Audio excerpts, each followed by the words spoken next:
electron spin correlations, and these are other self-consistent parameters which we solve to get these setup. All right, let's go with it. So we see that even at large enough values of t by j, as we tune t by j. Can you this is not working now. Thank you. Okay. Oh, so even at the large values of t by j, the charge gap remains very robust. So it is still in an insulating phase, even if we tune t by j to a large enough value. But at some value, this is for finite temperature, this is for a 0.2, all these values are in a scale of j, the Kondo coupling. The spin gap closes at point C for this case at pi by pi, which indicates an AFM behavior. Now, let's just look at the charge dispersion. We know that spin gap is closing. So, at the charge dispersion, we can see that at 0 temperature, as we go along for different values of hopping, for t equals to 0.2, the gap was coming from the zone center. But as we moved on to a large enough value, it comes from some non-trivial point in the momentum space. For the value, this is for t equals to 0, the inversion Ti is generally 0.32. Yeah, exactly. So similarly, if we keep the hopping constant and try to move along the temperature axis, we see a similar behavior. All right. So using all this, we define a low temperature phase diagram for such systems, and which has 3 distinct phases. First is the strong Kondo coupling singlet with both the charge gap and spin gap non-zero, and the charge gap uninverted. The charge gap is still coming from the zone center. But as we move along this, the spin gap, both of them are still non-zero, but the charge gap is now coming from a non-trivial surface. Moving along, if we increase hopping or come down in temperature, we get an antiferromagnetic order where the charge gap is 0, so spin gap closes, but the charge gap is still robust. The important point to take it is that the AFM phase is also inverted, and it is enveloped by the IKS phase. So one can go from using hopping or lowering the temperature to a AFM phase from a paramagnetic IKS phase. Anyway, by the way, our values match with some reasonable, like some other studies. That's it. But yeah, but the motivation was to study the quantum oscillations, and for that we apply a magnetic field. Through that we get a Piles phase, where A is the vector potential. It was seen in this work, the work by Raman Kumar, that there was no contribution in the oscillations of the magnetic Hamiltonian. So we will focus purely on the charge Hamiltonian, which becomes like a Hofstadter-like problem, something like this, and alpha is now a representation for the field term. All right, this is a calculation. These are details. I'll skip over. So let's see what we get in quantum oscillations. So we diagonalize this Hamiltonian, and we change alpha, and we see what we get. First of all, we see that oscillations happen only till 0.7. We can see the magnetic oscillations only until 0.7, which is purely only in the inverted Kondo singlet region. Also, the inverted, both AFM and IKS, to be fair. As the temperature, as the hopping increases, the amplitude increases. As the temperature increases, the oscillation is suppressed.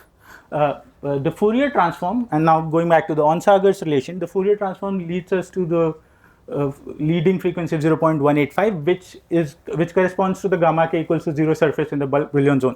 Gamma k is basically cos kx plus cos ky, something like that. Yeah. Now, why the temperature was important? Because using that we can apply the Lifshitz-Korsavich formula, which was checked for the original metallic quantum oscillations. But this is too complicated, so we simplify it a little. We write it in terms of temperature, but we also saw that it was suppressed in terms of 1 by t, j square by t, j is in 1 by in our unit, and we try to fit it, whether it works or not. We use the value 0.185 in the frequency form as frequency, which is given here, and see that it fits very well with a single term. We don't have to put any additional terms, and not just fits for temperature, it also fits for the j square by t term, which suggests that the oscillations behave in LK manner not only in the temperature but also in the Kondo induced quantum fluctuations through j square by t. So j square by t is an effective temperature also, we can look at it that way. But there was an issue with the magnetization. We couldn't go within closer to the inversion line, and for experimental measurements, as we go higher in temperature, they suppressed very exponentially. So the other way of looking at it is quantum oscillations in specific heat. So this is a paper by Labar et al. This was interesting because it was the first time SMB6 was showing any other quantum oscillations except of magnetization. YBB12 seems to show others. Anyway, so we saw that we could use our formulation to calculate the specific heat and then study it. We calculate the internal energy and the specific heat, and then we see how it works with the field.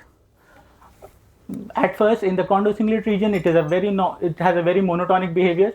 But as we go in the I case, we get a non-monotonic behavior, and in AFM we get very strong oscillations.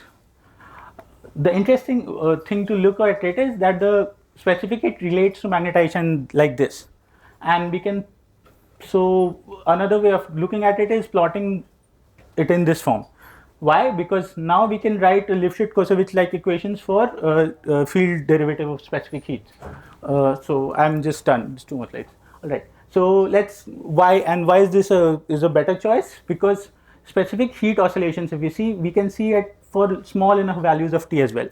This again is for 0.2 temperature, where the inversion hopping is 0.3.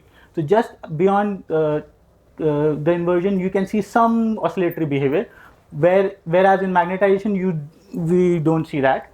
Also, specific heat is enhanced in temperature, so we see good enough amplitudes to study that. All right, now let's get back to a starting question, that where is this oscillation coming from?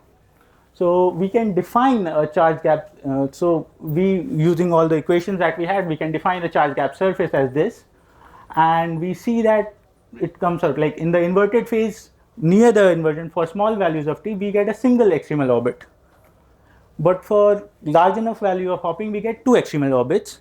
And since the frequency relates to area, it should not be just one frequency. It should come out as 2 frequencies for such systems. And we see that when we take the area at pi kz equals to 0 and kz equals to pi, it comes out as 0.185, which was our FFT result.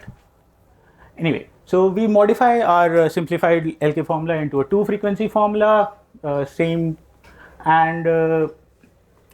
interestingly we get this term because of the relation, and due to that we can see that there is a phase change, temperature dependent phase change in the specific heat oscillations. So this is just a full grade comparison. Now let's try and fit it with the LK formula. So we see for high enough temperatures, these are very good fits. It's reasonably well for 0.2 intermediate, but for 0.5 and all, these start to go off, and for low enough temperatures they don't work. You can do it for magnetization, which is an improvement over the one frequency formula, and you can do it for J square by T terms also, and you get this. So I mean it fits well. So sorry if I'm over time, but this is the summary. So the Kondo insulators come in 2 forms: a strong Kondo singlet and an inverted Kondo singlet, even at finite temperatures. This I haven't shown, but this is an important formula which we can see in the paper, that these can be differentiated using specific heat measurements. The I case phase, the inverted Kondo singlet phase, can transform into the AFM ordered phase through increasing hopping or decreasing in temperature. The magnetic oscillations occur only in the inverted regions of Kondo insulators.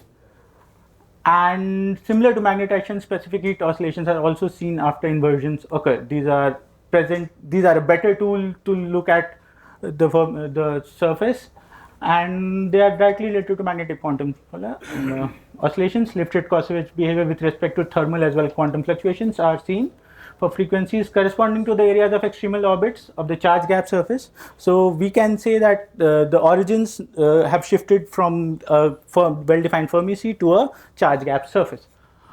This was based on these 2 papers which I did it here with Dr. Brijesh Kumar, and thank you.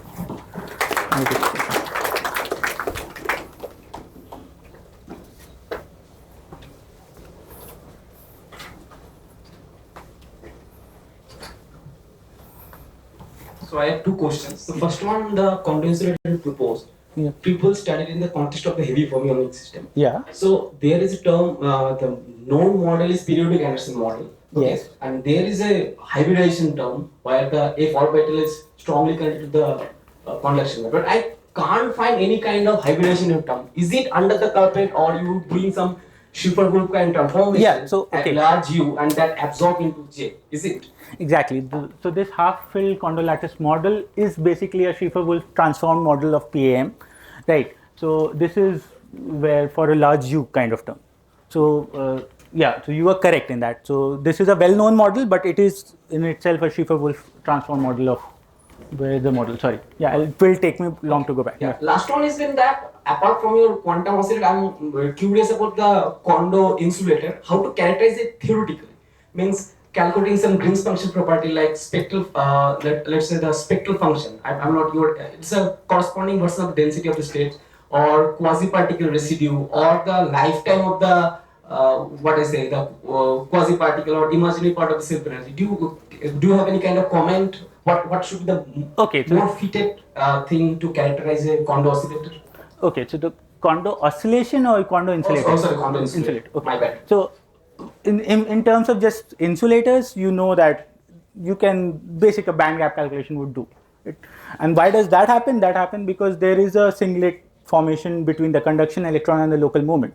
So that is the two signatures. So it is an insulator, but it is a condo insulator because there is a singlet formation. So if you can characterize the singlet formation, which leads to, and you can see a band opening because of that. So let's say gap, right? So let's say if I remove the condo interaction term, right? We just have a let's say if you remove the local moments, you just have kinetic energy terms, and that just makes a metal, right? So what makes it an insulator? The insulator is it's coming through the condo coupling. So that is the general characterization of a condo insulator. Okay. Sorry. Any further questions and maybe lunch. So, anything else? Go ahead. I think we're done in that case. Thank you.